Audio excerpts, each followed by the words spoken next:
Does it take your breath away? And you feel... My name is Jonh I own, operate, and train at Della Jiu-Jitsu here in Stanton, California. It's a mixed martial arts, Jiu-Jitsu, Muay Thai, MMA, various martial arts dojo. I've been in the business for over 20 years. I want to say about 22, as a professional, and pretty much all my life since I was a kid, since my brother was old enough for me to start hitting. Well, I guess my motivation for doing the job was that I couldn't do anything else and be happy. I wasn't cut out for just punching the clock and being happy when I got home. I had to be doing what I wanted. 8 hours a day, 10 hours a day is a long time to wish you were done with. It was a few. I started competing and fighting, early on. One of the biggest things was, I didn't have a real big reputation, and there wasn't enough fighting or competition going on. So you kind of had to know somebody if you wanted to get anywhere, or otherwise, you were just kind of put off, and then they'd call you at the last minute to come fight because the big name guy or whomever they had pulled out or didn't show up, got hurt, couldn't fight. So I didn't have a built-in reputation. I had to earn my reputation in a very fickle, judgmental business where people kind of were a lot of front runners. If you weren't famous, you're part of this big family thing. And so, earning a reputation was one of the bigger obstacles, but it took some time.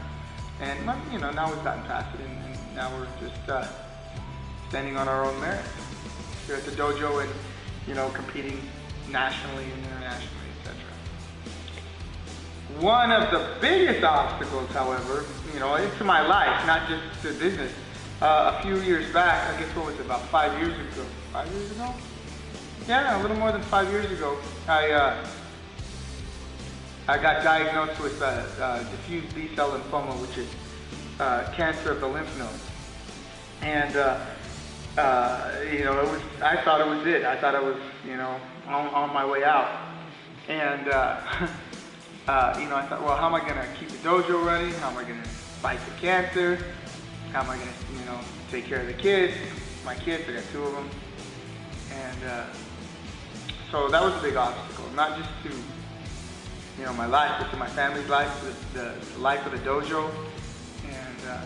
And every day I just did what I was told to do by the doctors and, and all that. Took my meds, went to my appointments.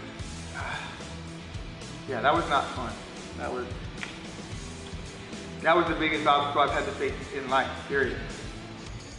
Because you don't really... I think a bigger part of it was I had a lot to live for. I still had my strength to fight the disease with.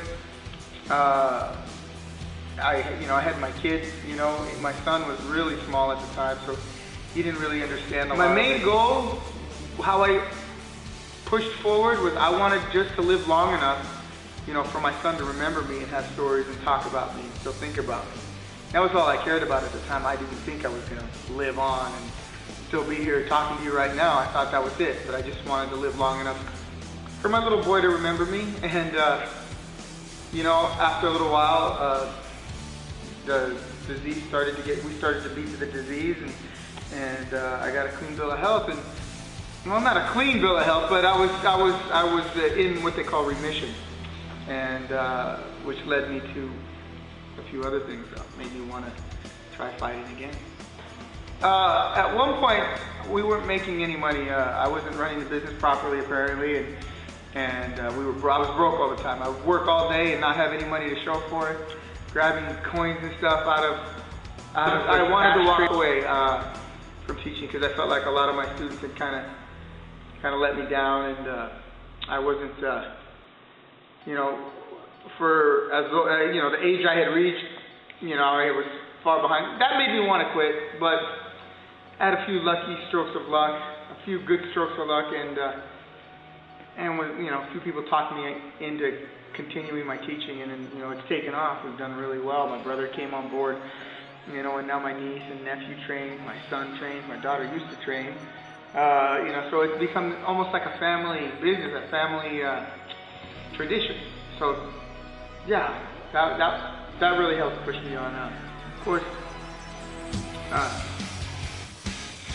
what made me want to quit fighting the cancer was I was just so sick all the time. I was hungry all the time. I was nauseous all the time.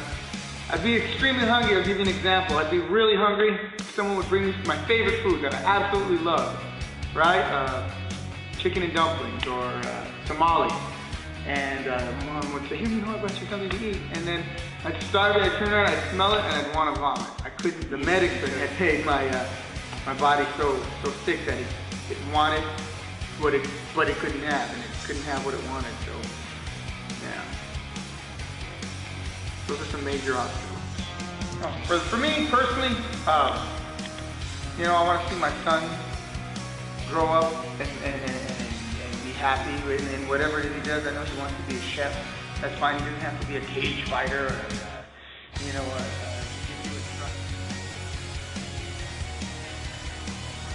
I'd just like to see the dojo become a permanent part of the local community here, and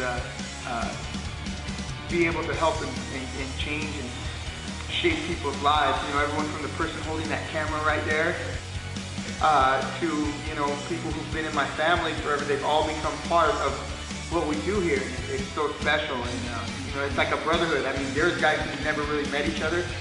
They're still here at the dojo. They run into each other out there. Hey, you know, they have a sticker on their car. They see the shirt. Say, hey, you train there? Yeah, I train. You know, and they help each other out.